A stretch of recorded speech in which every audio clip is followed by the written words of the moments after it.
Hey, what's going on? This is Underdog 314. We're at the fabulous Lit Cigar Lounge. I'm talking to my man Ethan right here. Ethan, introduce yourself. How we doing, everybody? It's Ethan over here at Lit Cigar Lounge. I run the membership program over here, and I've been working here for about 3.5 years. Get the pleasure of taking care of gentlemen like Mr. Robinson over here and sharing a king's blood. It's just about the best job you could ask for. Very happy to be sitting down there with you. Very excited to start talking about this. All right, man. I've been looking forward to this. He's a representative here. Great guy. Knows his stuff about cigars. Just lit it up. You got the box right here. Stunning box. Beautiful box, man. The artwork on the cover of it is amazing. So on the initial hit, what you think?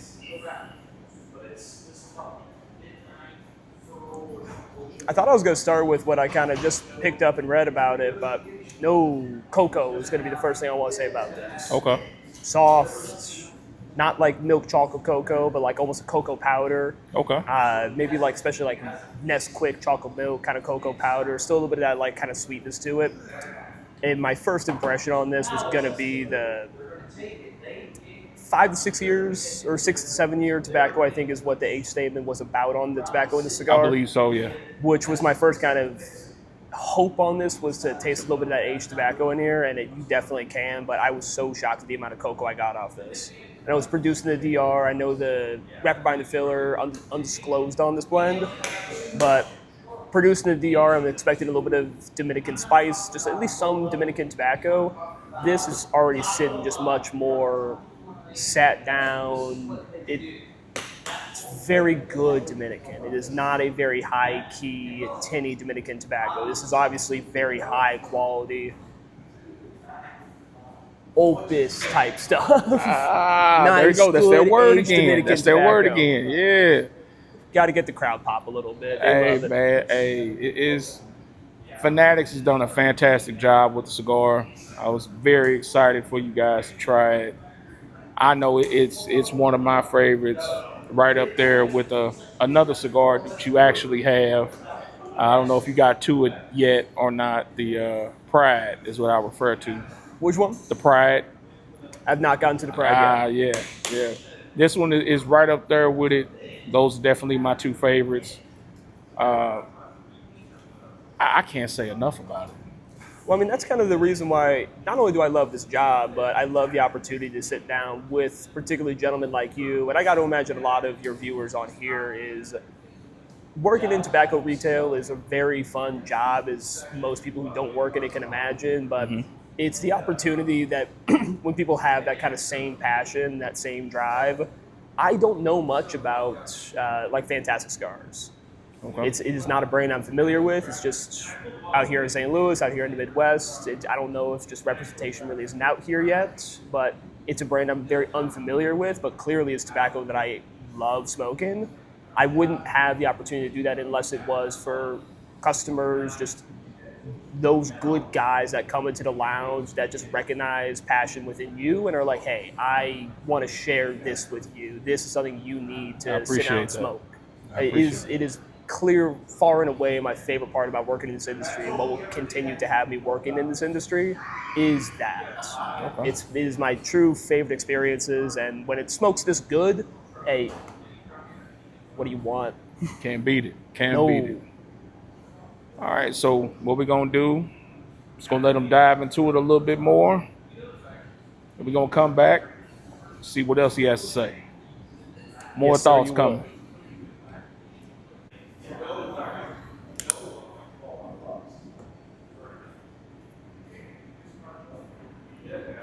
All right, we're back into it. So where you at with it, Ethan? Like a cinnamon muffin. Baked goods. I'm getting more of like a kitchen cabinet kind of spice rack. It's not an overwhelming amount of sweetness, but some sort of like breakfast pastry type of bready sweetness to it. It's still got enough of those like kind of earth tones. I know I talked to you earlier about like there being some sort of vegetalness to it. Not like a raw kind of like still in the earth vegetal, but like a cooked, seasoned, like a meal type of green, a meal type of like bok choy. It, but there's enough of that cinnamon, there's enough of that bread note to it, to where like I think in my mind, I'm like I'm going to a coffee shop on vacation somewhere, and they have like a very good looking cinnamon bagel in the window display. That's a little bit what I'm getting. Right, right. And to be fair, that also helps with the whiskey that I'm drinking. Does kind of have some of that red fruit and cinnamon to it that I figured they'd pair well, and they're pairing very, very well right now. So that might be a little bit of the flavors bouncing off of one another. Okay, can you tell us more about the whiskey? Because the bourbon is good. Absolutely right. It's over here at the lounge. Obviously, we're a cigar lounge that we are incredibly proud of our humidor selection, but we are also, in my personal opinion, one of the better whiskey bars in the area. And this is kind of one of the reasons why. This is a short barrel product out of Georgia. These are one of the first 2 barrel picks in the state of Missouri to come through. We are very lucky enough to be quite close with the owners over at Short Barrel. And this is a 8-year, 10-month, 128.7 proof Jim Beam barrel. It is red fruit heavy. It's Jim Beam. It's kind of like a single barrel of Booker's. So you get that like kind of peanut shells. I get kind of a sweet butter note to it. Red fruits, beautifully oaky. A barrel picks and single barrels are one of my favorite things in the world of whiskey. Just seeing not only the art of distilling and the art of maturation, but specifically it's trusting palates.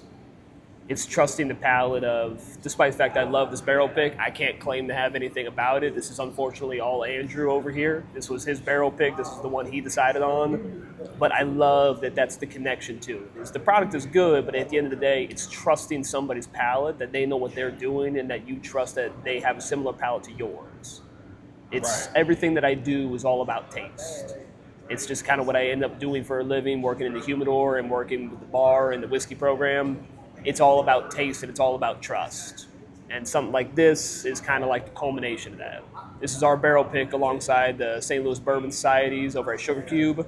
This is our barrel pick of it. I think it's stunning, and I'm very happy that my kind of gut shot on these being a good pairing was on the money. I think these are bouncing off very beautifully with one another. Now, let me ask you this, because you're a whiskey guy. Whiskey's your thing. Somebody who's not heavy into whiskey, just getting into it. I'm a newbie, a rookie, an infant, if you must. How did you know that this would work good with the cigar that you haven't even had yet? What is the process in that? That's a really, really great question. Because that's kind of the mystery that is on the back of people's minds, I think, whenever they do kind of come talk to me in the humidor and we do talk about pairings, is how do you know that those flavors are going to go well with each other? For me on this, the only one that I knew about was the profile of the short barrel. I knew just being a Jim Beam barrel, hey, I've tasted it, but also just kind of on vague general profiles that I'm familiar with it. I'm going to look for that nutty profile. I'm going to look for the sweetness to come through as like a peanut shell, kind of like buttery sweetness to it. Okay. It's going to have a very big oaky presence to it, not 127 proof. It's going to have some pop. No, not knowing anything about the tobacco blend on this, it is kind of a gut shot. But I had the opportunity to at least light this a little bit and get a little bit of a taste of it and kind of know that I'm going to be getting more earth tones from this. This is not going to be an overly sweet cigar. I mean, obviously not flavored, but not even like a San Andreas that kind of has like that stewed fruit sweetness to a lot of for me. More of like a dark chocolate sweetness. This was always going to be more of like a little bit of an earthier experience, and so I wanted something that wasn't going to be a super big corn sweetness whiskey. I wanted it to be more of like a red fruit, buttery sweetness with a lot of oak to it. Just enough to kind of balance out well with one another. And I'm sure there's other things that would also pair very well with this, but I was kind of looking for something that was going to have the sweetness come through in more of a, maybe more of an oaky fashion. Okay. Now this is, I can't, out of all the bourbons I've had so far, I can easily say that this one is the best tasting. I You gotta can't even love tell that. you what I'm tasting. Is it's got a sweetness to it. It's not too much of a burn. It goes well with the King's Blood cigar. I think it was a perfect choice, man. And that's what happens when you have a seasoned palate, uh, somebody who knows what they're doing, who's really immersed into it. That's what happens, when you're dealing with that. They can pick out and know exactly what the go-to is for the situation. I think it was a perfect pick. Well, I appreciate that very much, man. I'm loving kind of how it ended up coming about, but this is my real first time like sitting down for a long time with this bottle and this glass of whiskey. So a lot of it is I love being the expert. I love being the guy that knows shit around here. I love understanding on like what I'd call like a decently deep level about these products, but so much of the fun comes from kind of that little bit of even myself is like I don't really know. I kind of have a vague idea. I feel confident enough to like defend my opinion a little bit, but I don't know. We're gonna light it up and we're gonna pour a glass of it and we're gonna kind of see how well it goes. Yeah. This time I was pretty successful, but I love that little bit of mystery that's even behind my own kind of veil there of I have a really good idea this is going to go well, but at the end of the day, I don't know. We're going to find out. Right. And right. it's hidden exactly where you want it to. And honestly, one of my favorites is when it doesn't work out. Right. Because at some point you're going to smoke something and pour a glass of something, and you're not gonna love it. And so that's the time where you really got to like sit down and think about what you're tasting. Because knowing that like you don't love how the two pair with each other, that's where you find all the information about yourself. Okay. Is you start to pick out like, well, why don't I like that? Is it when I take a puff of the cigar, or is it when I take a drink of the whiskey? Is it like, do I not like that this is too sweet for this, or is it this is too bitter for this? You find out so much about yourself and your own palate in those moments where like it doesn't work out. So saying that, for the viewers, explain, if you had to explain what your palate is with cigars and whiskey, what would you say? What is your palate?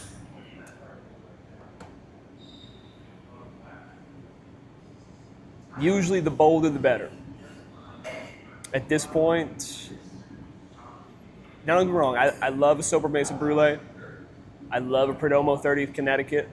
I love some lighter stuff, but I tend to gravitate towards just closer to the extremes. Maybe it's just where I find life to be interesting because I do this for a living, and so it's what I'm around constantly. That when it comes down to your own personal enjoyment, especially where your own money is going, I kind of like picking at the extremes. I love a Fuente Añejo. I love either Connecticut or Pennsylvania broadleaf. Okay. I love a good bottle of hazmat whiskey.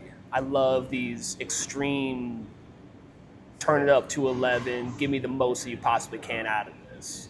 It's the reason, it's tangentially related to like, when people ask me like, well, what kind of whiskey do you drink?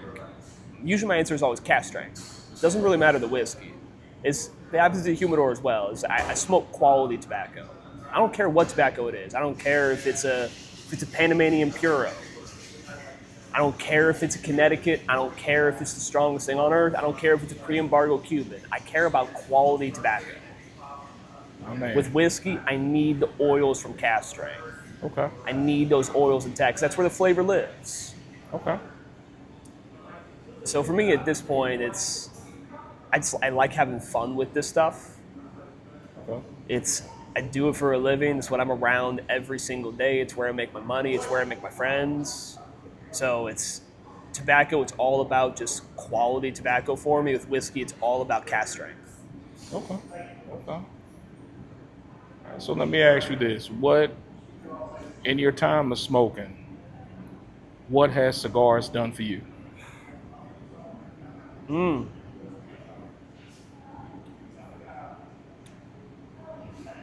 I was about 14 or 15, I started drinking coffee black. I don't know what part of me as a kid kind of really wanted to be somebody who like tasted and like liked alcohol, But I always liked the idea of like sitting down in a leather chair with a glass of whiskey or a glass of cognac or a glass of wine, and like my family always told me alcohol tasted like shit. It just doesn't taste good. But it had to do something because it's what adults drink. It's what they like poured whenever they wanted to relax. When there was a special occasion, that's bottles of alcohol being brought out. So I knew that there was at least something that was kind of enticing about it. So I started drinking coffee black because I wanted to kind of appreciate something that on its own, when you first taste it, isn't going to be good, or is at least going to be very challenging to appreciate and like and find like good flavors out of. Okay. Cigars for me have taken that same idea set because when I turned 21, the first thing I got into, I started smoking when I turned 21, but I got into spirits when I turned 21. I got into rum, I got into whiskey, I got into wine. I was getting into these spirits because that's what I wanted to do since I was a kid. I wanted to really be somebody that knew how to taste that stuff and knew how to like that stuff. Okay. Cigars have been like kind of the epitome of that mindset of I love finding enjoyment and good flavors out of something that on its own, if you just aren't ready for it, if you don't have the palate ready to appreciate something that is maybe not going to be super easy to enjoy out the get-go, cigars and tobacco have opened up my palate to so many avenues. Just tobacco can taste like so much. Tobacco has the opportunity to have such a impact on your palate and take it to just levels it will never, ever, ever go to unless you smoke tobacco. Okay. This could be pipe tobacco as well. I know that cigars are what we do here for a living, but if there's one kind of like person that I found to be like among the best wealth of information about tobacco, it's usually my pipe smokers. Okay. It's usually my pipe tobacco nerds. I love that tobacco is just able to expand your palate in ways that it's really, really, really hard to replicate. It feels almost like you're kind of chefy. Okay. Working in the kitchen, really just getting to nail down like a good flavor profile for a dish. Tobacco, I feel like, is kind of a dip a toe in the water of that. Okay. A little bit of a taste into that. Now, is there any therapy-wise does it do anything for you? I guess I'm asking for your mental.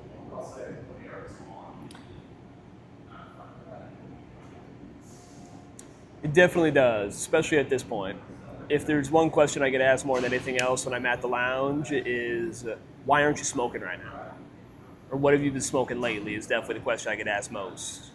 But at this point in time, I mean, the lounge we're busy as hell at any time of year at this point.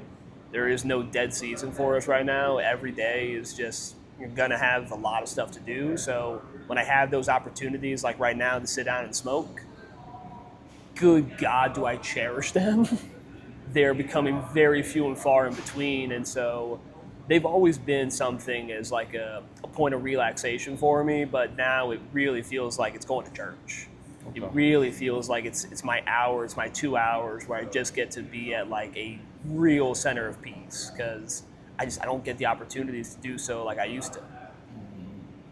And especially, I mean, it's very well worth noting, obviously, we're on camera smoking a cigar, and so the culture around it, the opportunity to sit down and meet with people and just talk with very, very different types of folks, that is so important that I would be remiss not to mention it. If there is one thing that I smile at more than anything else in a lounge, it's whenever I've known that guy for 2 years. I've always known that guy, and I've known that guy for like the last 7 months. He's been coming in a lot recently. And they sit down with each other, and they talk, and you just kind of see that walking around tables. You're like, oh, there's Steve and Adam. They're talking with each other. And then next time you come in for a shift, they're already sitting down talking with each other again. And you know that they just made a connection there. They got talking with each other, and it only would have happened with Cigars because they have an hour to talk with each other. It's beautiful when you get that experience. I mean, I wouldn't have known you, Mr. Dorian, unless it was for this stuff. So obviously there's that immediate personal anecdote there, but it's my favorite single thing to see in this lounge is I've known that guy for 2 years. I've known that guy for like 7 months. He's been coming in a lot recently, and now they're kind of becoming friends because they get an hour to sit down and talk with each other and talk about their cigar. And then you see them go into the humidor together, and they're pointing out the cigars they like, and then they're recommending it to each other. It's the cutest shit in the world. Right. I can't get enough of that stuff. It makes sense. It definitely makes sense. So I'm a little farther along than he is. Gonna finish smoking.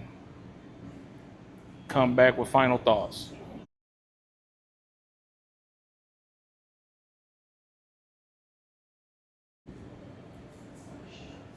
All right. Final thoughts, good sir. It's continuing down that same profile that I've been picking up the whole time. There's greens. I'm now picking up a little more roots on this. I mean, it really tastes like a hell of a meal. Okay. It's the one thing that if you've come into the lounge and you've asked me about like my favorite kind of tobacco, I'm probably going to talk to you about Mirafel with their really, really old Cameroon wrappers. Okay. It's something happens to that tobacco when it's been sitting aging for like 20 years. It doesn't smoke like notes of anything. It smokes like components of a meal. And it's my favorite thing about that tobacco. It's the one thing that like makes it experiential instead of just like, oh, that's a great cigar. It's like, whoa, that was a great experience I sat down for. This is one of those few that kind of give me like hints and notes of that. Okay. It's hard because the nuances, I'm also smoked down the whole thing, so there's a lot going on, but to me, it doesn't feel like the nuances are what it should be picking up on. It's about the fact that, I mean, like, whoa, this just smokes so cohesive, so unit forward that I really can only think of like a Mirafel Mare to like compare it to. I mean, it's thick, it's rich, and it's just got so much of that earthy, rooty, greeny, cooked profile to it that I like. If the one cigar I'm comparing this to is like a $50 Mirafel, that's stupid. That's dumb. That's a crazy thing to pop into my mind, but it's what I've been like trying to avoid in my head for the last like 10 minutes smoking this is like, kind of smokes like that. Okay. Okay. Because again, I know I mentioned it to you earlier. I don't know if I've been able to mention it to the camera. I haven't smoked a cigar in a couple days. This is my first one in a couple days.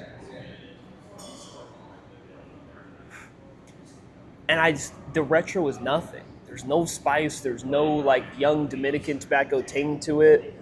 I mean, it smokes so well aged, well blended.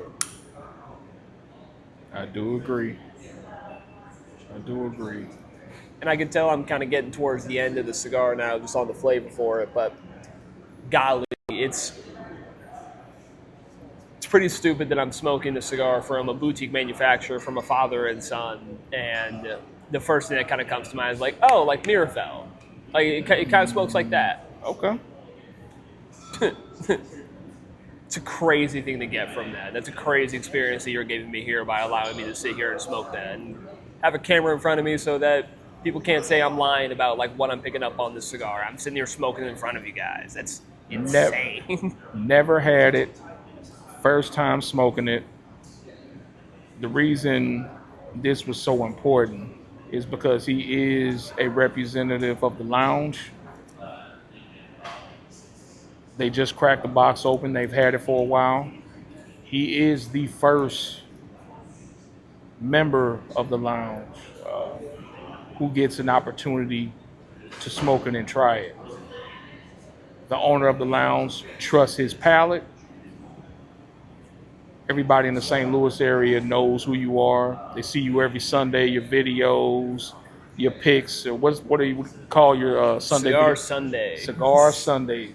He picks out cigars that they have in the humidor, gives out his recommendation. I trust his palate. I wanted you guys to be able to